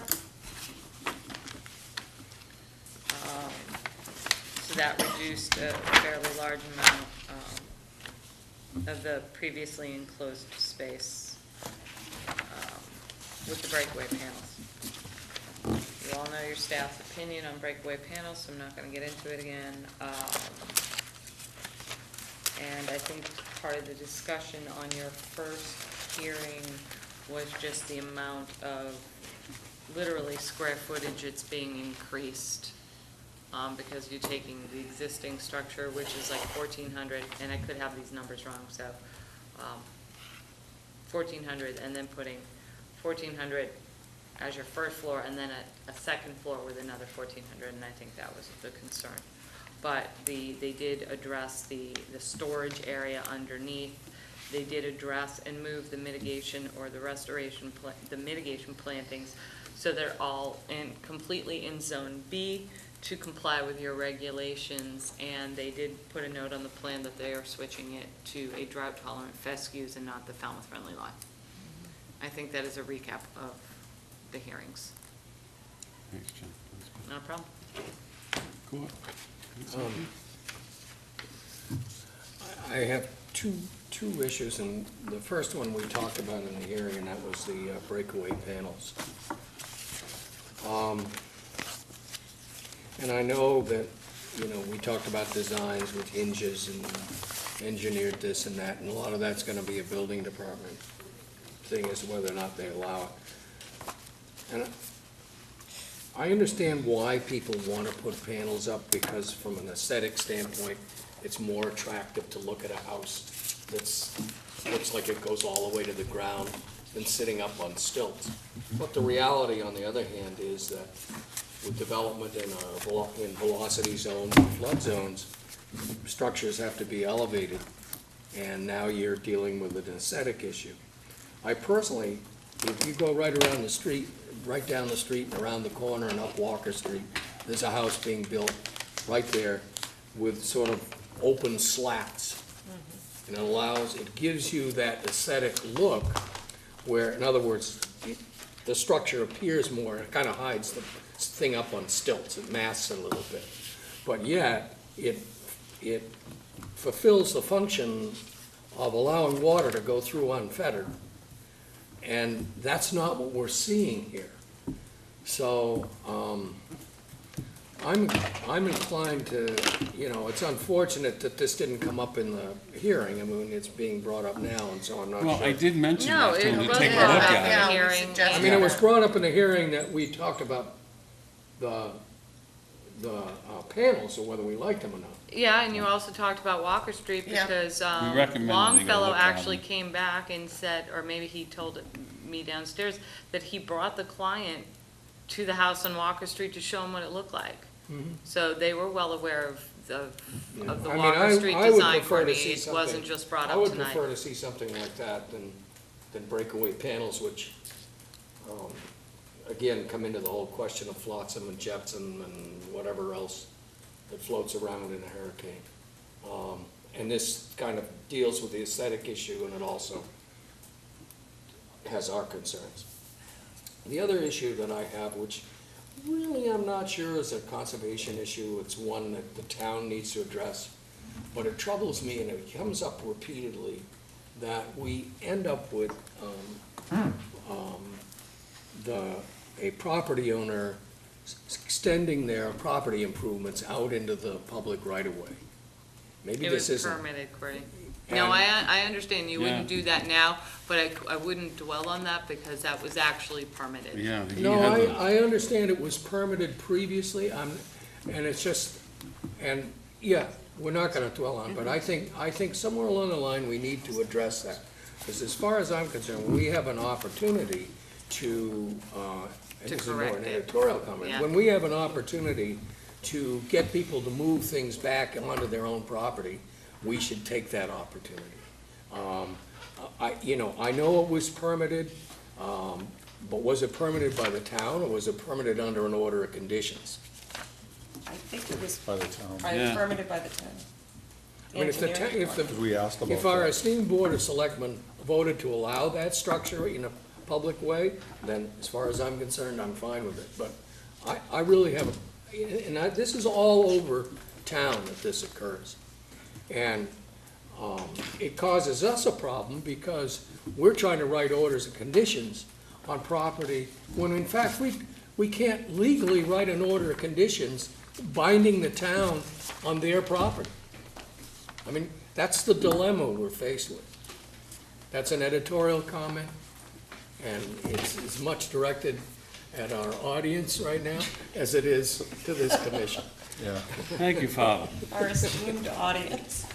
And, so, there we are. Yeah, And it's not that I'm mad, it's a dilemma that we have to face. And it's also a huge PR issue, frankly. If we started telling people they have to take their privet hedges down and their Look, time's irrigation up. systems and everything else out of the public ways, we'd probably have a small riot and we'd all get fired. Anyway, so much for that. Anything else? I think we need to come up with some sort of a, I don't know, policy is the word for the breakaway panels or wash through. I mean, do we have anything? no, I volunteer Ross to take care of that. Your regulations say no vertical walls, open piles only. I can read it right to you, what our regulations say. And Well, I know these them by are- heart, but humor me. You know, what was that?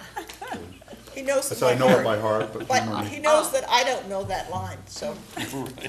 No, I mean, it says that, which is why your staff takes the stance that we do.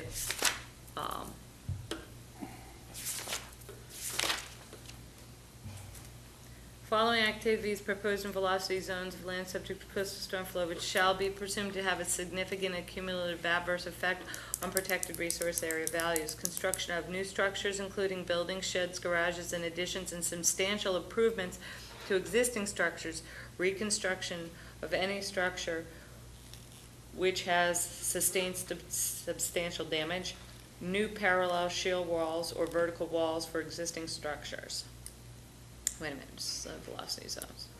So yeah, sheer vertical walls for existing structures, or new, Well, is it a shear wall or a sheer vertical wall? it says new parallel / sheer walls or vertical walls for existing structures. For existing. Yeah. That's the presumptions. And then your performance standards. A proposed project within a velocity zone, that's the vegetation one.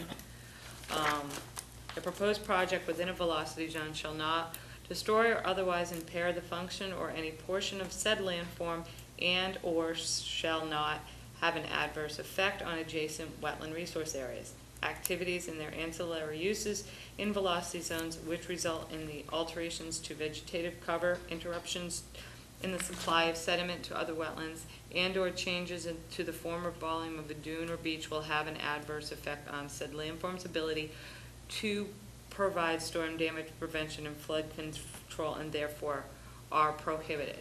These activities include, but are not limited to, the construction of 1, new structures including buildings, sheds, and garages and additions, or substantial improvements to existing structures, foundations other than open pilings or columns. Or 3, the new or proposed expansion of roads, driveways, parking lots, impermeable surface paving, and driveways. And then coastal engineering structures and septic systems, which don't apply to this project. And the adverse effect is if they break away. And clearly, we've been allowing some version or another, so I don't know, I just think we need to come up with a template of what we would allow. That's gonna have to be a discussion for another day, Jamie, and I will No, tell you I that, just- and I know that, but this board has grappled with that issue before. I think we spent one whole night arguing, like going back and forth with the board on, you know, what concept to allow. Do they allow them, do they not allow them, and the board And was that's pretty not split. decisive, so, Yeah, Yeah, we would have to revise the regulations. yeah, you would. well, I'm not looking for trouble, I'm looking No, for I- clarity, because, you know, we've had several projects that we've allowed different Different forms. versions, yeah. I mean, I No. think the concept is there, that we want some sort of a breakaway or secured or wash-through, but I don't see it as definitive. No. My No, opinion. it's not written in your regulations. So it's something that this board has always grappled with, and it really depends on the makeup of the board on any given Wednesday night. And the willingness of the applicant. And the willingness to of the listen- applicant. To take our considerations to heart, so. Yeah, I mean, we've seen a variety of ingenious ideas come in front of us, some of which technologically are very appealing. You know, sensors that when the water rises, the thing lifts up automatically and tucks underneath the foundation. I mean, there are all kinds of things, and then what happens if there's a power failure or whatever. So we've looked at all of that stuff, and, but you know, I have yet to be convinced that hinges and things like that are not gonna be in a 110 or 120 mile an hour storm. How good are those hinges gonna hold up when you've got 100 mile an hour winds and Well, like floods? we talked about last week, I mean, that'd be something an engineer would have to dictate, but if we're gonna say, then, you know, let's do the wash-through like Walker Street, then let's say that's what it is then, you know? I think I mean, Walker that's Street is aesthetically, aesthetically, it looks so much better. And it's But it- not, but I it- think it's a nice compromise, to me anyway. No, and that's what I'm saying is, and it really doesn't matter, whatever example we wanna use, let's call it that. Well, No, the I question can see is, your point. the question is, can we put into our order conditions that we allow something as comparable to X Water Street or what, or I don't think we Walker can. Street. I think we Or either whether vote we it the way have it to is, say- or, I don't think we can tell them no, No. since our well, I don't know, maybe what Gen Well- Red does qualify, but, I mean. That's the they way your certainly staff have- reads it, but that's the way I've always read it. Yeah, they've certainly been allowed enough times in the past, I think that it's, I don't No. like breakaway panels, but I'm gonna say it's a discussion the board has to have. But in this particular area, you've got a house that's that's the house right next door that you allowed breakaway panels to, and, I'm just putting that out there. One, against your staff's recommendation, that was allowed. So how would you allow that? How long ago was that, though? The house was just built. just build, I don't even think they got an occupancy for it yet. They don't do have, they don't even have occupancy yet. When I do my finals, I don't think the building inspector Yeah. has though. Because remember, You I came guys down have and it. asked for if they had occupancy, because there was moving trucks down. not that we can't do something separate. That doesn't say that you have to allow it, because a Walker Street was, right around the corner, and the board felt a little differently impressed for a different design. And they I don't accommodated us think as we the did. public. I That's actually right. think I they think that's the way they proposed- came Yeah, in. they came in with that, Yeah, actually. I actually, well, I'm not sure they came in with that. Not But I originally. think that it was their suggestion in reaction to our Concerns. not wanting breakaway panels. Fair enough. Yeah, there's a lot of anxiety about breakaway panels and how to tether So- them and so forth. So I'm not suggesting it for this necessarily, but that we. If we approve this project and we say it's approved but not with breakaway panels,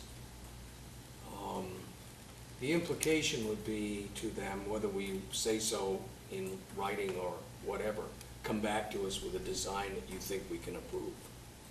Well, the thing about it, Courtney, is the elevator has to be enclosed. Yeah, No, and the entrance, 'cause all garage- that stuff has to the be garage protected, does not. utilities, But the utilities and the elevator and the the entranceway water line have comes to in be there, the sewer lines enclosed. there. And they did make a substantial reduction. But the garage does not.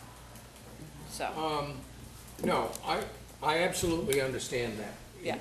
And, you So know, I just gave the designs to. I mean, certainly the areas that are required to be enclosed, which percentage-wise in terms of footprint are pretty minimal. Yes. Correct.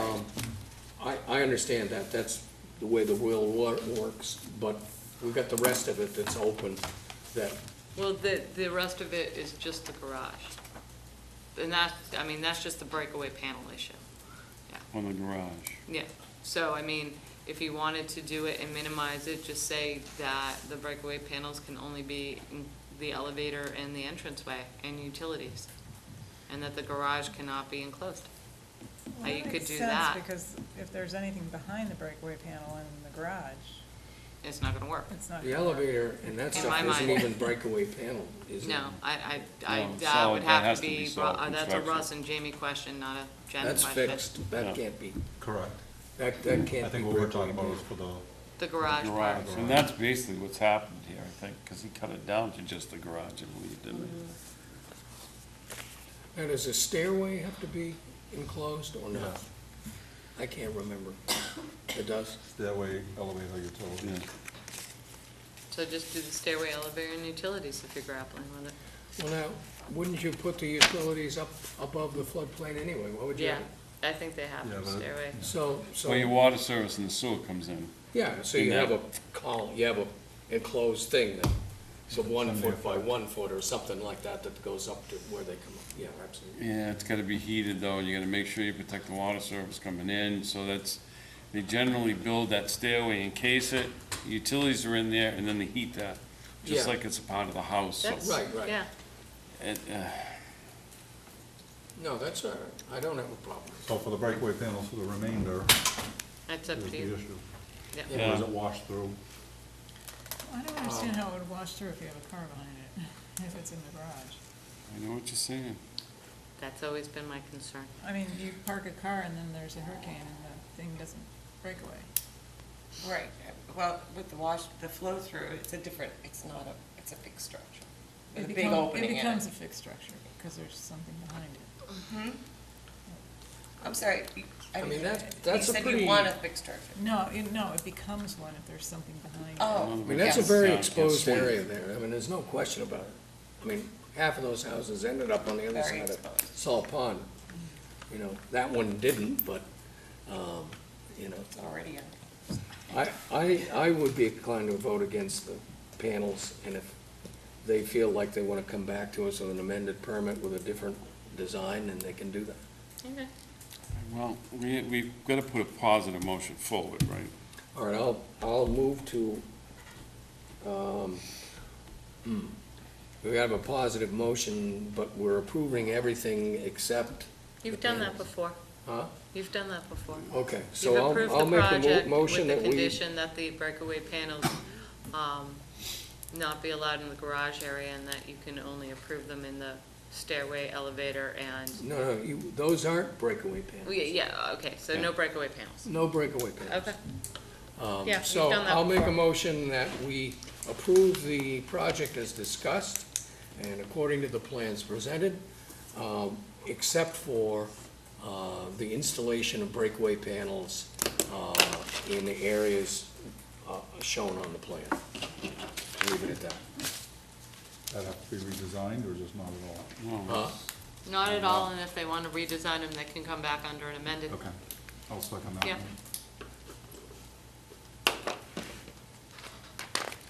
Okay, I'm gonna call for a vote, but let's do a hand vote on this, okay? So this is for the application with the exception of the breakaway panels, correct? All right.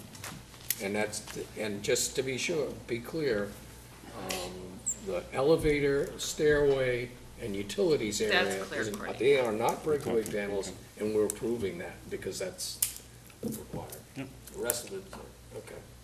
All right, so So I'm gonna call for the vote, but we'll do a hand vote, because I think it's gonna be a split here. All those in favor of Courtney's motion, say aye. Aye. All those opposed, no. And we got 3-2. Okay. So it's Courtney, Kristen, and Jamie, and Mary and myself So the motion carries. opposed it, so the motion carries.